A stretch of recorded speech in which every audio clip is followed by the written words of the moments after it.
soir. Dans la foi, Abraham s'apprête à offrir son fils unique, mais celui-ci lui sera rendu, préfigurant la résurrection de Jésus-Christ, par laquelle le Fils unique de Dieu sera aussi rendu à son Père. Après l'appel adressé à Abraham à quitter son pays, sa parenté, la maison de son père, une fois de plus, Dieu appelle Abraham par son nom.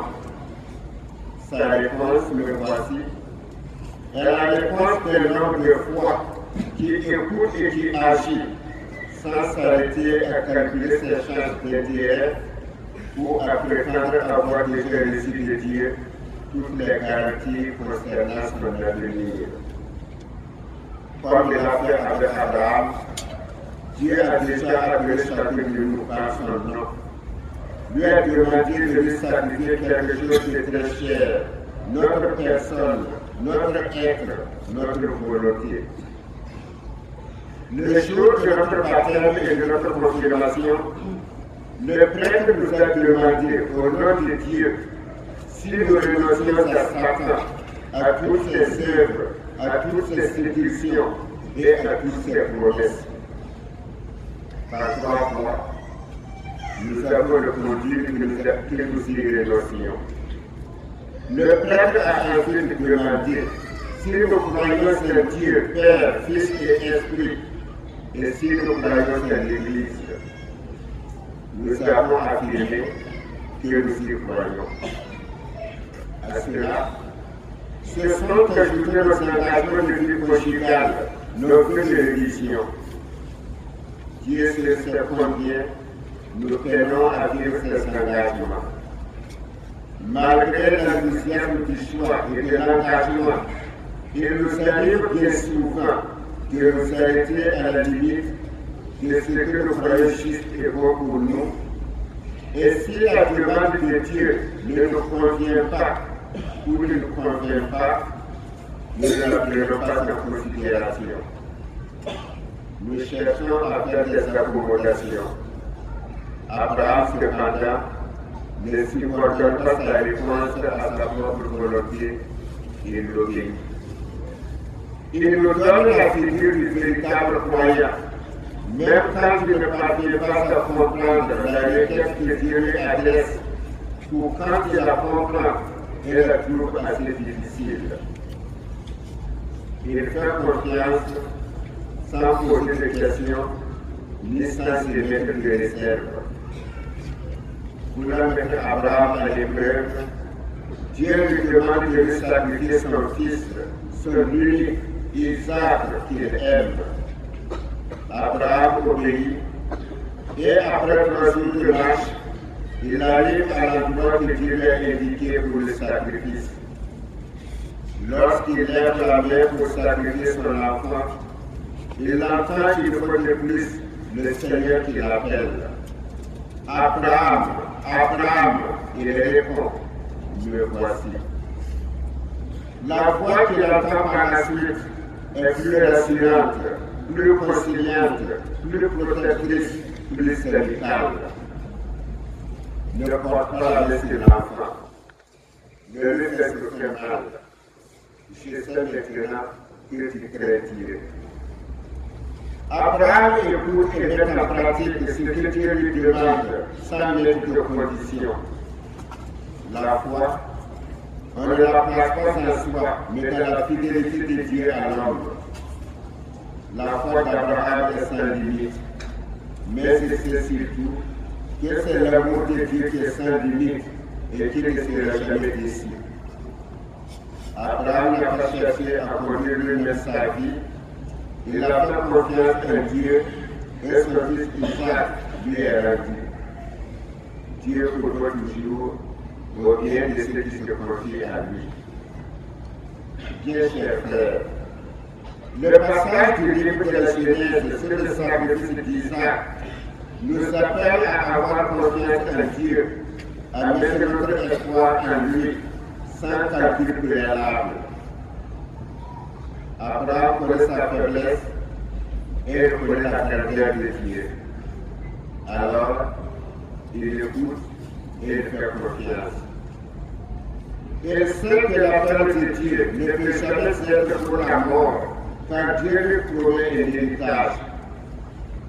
De fait, Dieu lui dit, parce que tu n'as pas refusé ton fils unique, je te comblerai de bénédictions, je rendrai ta descendance aussi nombreuse que les étoiles du ciel et que le sable au bord de la mer. Le qualificatif qui a été attribué à Abraham est qu'il craint Dieu. Lorsque nous faisons cette crainte de Dieu, nous croyons en droit de tout posséder et nous faisons de la terre le théâtre de toutes les convoitises, de toutes les concurrences, de tous les combats. Qui écoute Dieu sans toujours un changement intérieur positif. Et qui écoute Dieu est toujours complet, même au-delà de ses attentes. Le prophète Isaïe nous confirme, lui qui nous dit de rechercher le Seigneur quand il se laisse trouver et de l'invoquer quand il est proche. Dieu n'a jamais été aussi proche de nous qu'en cette nuit de la résurrection de son Fils. Il nous appelle à changer notre conduite, à revenir à lui, à profiter des bienfaits de sa proximité. Vous tous qui avez soif, venez, voici de l'eau. Même si vous n'avez pas d'argent, venez acheter et consommer, venez acheter du vin et du lait sans argent et sans rien payer.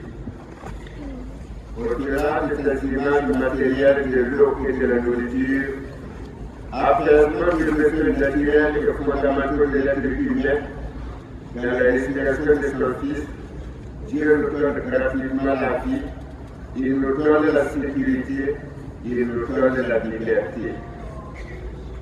Il nous rassure et nous assure que ce que nous recherchons avec tant d'ardeur, nous l'obtiendrons si nous écoutons sa parole et si nous mettons notre confiance en lui. La période qui a suivi l'exil a été très éprouvante pour le peuple d'Israël. L'expérience dramatique de l'exil portait en elle des doutes et des incertitudes. Le retour à Jérusalem avait suscité beaucoup d'espérance. Mais la question du comment refonder la vie après la meilleure expérience de l'exil demeurait forte. Pour le prophète, la conviction s'imposait avec la clarté de l'évidence que la parole de Dieu devait redevenir le fondement et la racine du vivre ensemble et de la relation même avec Dieu.